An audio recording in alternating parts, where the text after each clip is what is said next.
J.R.R. Tolkien constructed a complex fantasy world complete with a timeline that spans thousands of years, and this creates the perfect opportunity for adaptations like The Lord of the Rings, The Rings of Power and The Lord of the Rings, The War of the Rohirrim.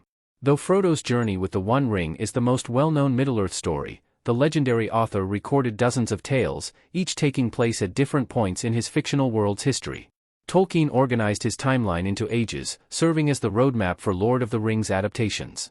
There have been several Lord of the Rings screen adaptations over the years, but Middle-earth hit the mainstream with Peter Jackson's film trilogy, which got its start in 2001. Since then, Jackson also released The Hobbit trilogy, based on Tolkien's book, which served as a prequel to Frodo's tale. Now, Amazon's Prime Video has adapted the Second Age of Middle-earth into the TV series The Rings of Power, while Warner Bros. And Starline are releasing the Third Age story of War of the Rohirrim. So, where do these fall on Tolkien's timeline? The creation of Ea. Spanning approximately 50,000 years. An illustration of Eru Iluvatar.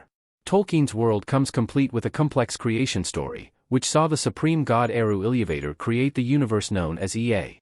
So far, these events have not been depicted in a Lord of the Rings movie or TV series, though it would certainly make for an interesting adaptation. The story begins with Iluvatar creating the Aenir, a group of powerful beings that included the demigod Vala and the angel-like Maer, which included the likes of Gandalf, Saruman, Radagast, and Sauron. Iluvatar led the Aenir in the Ainulindale, aka the music of the Aenir, which created the universe. After creating the universe of Ea, Iluvatar created Arda, the earth. At first, there was only one continent on Arda, and the Vala and Maer were tasked with caring for it. However, one Vala, Melkor, grew jealous of Iluvatar's ability to create life, with something called the Secret Fire, and began causing chaos. The continent broke apart, and the most important landmasses that formed as a result were Middle-earth and Aman. The Aenir settled in Valinor, the Undying Lands, on the latter continent, while Iluvatar's creations, men and elves, eventually woke up in Middle-earth. Years of the Trees and the First Age. Spanning approximately 5,000 years. 2 Trees of Valinor in Lord of the Rings: The Rings of Power. The ages of Middle-earth began when the first elves woke up on this continent.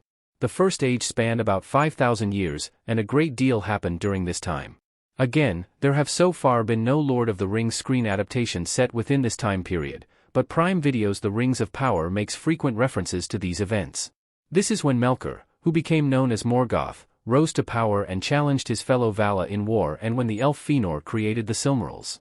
The First Age is divided into the Years of the Trees, when the light of the world came from 2 glorious trees in Valinor, and the Years of the Sun, after the creation of the sun and moon. During the Years of the Trees, Fëanor captured their light into glorious stones, and the elf guarded them even more jealously after Morgoth destroyed these trees.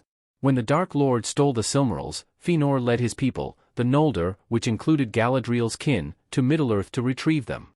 Fëanor's efforts to reclaim his Silmarils were futile, and it led to countless deaths and the banishment of the Noldor from Middle-earth. By this time, the Years of the Sun had begun, and men had awoken in Middle-earth. From here, there are thousands of years of war against Morgoth and his lieutenant, Sauron, until the half-elven Arendelle and his wife Elwing set out on an epic journey to request the help of the Vala.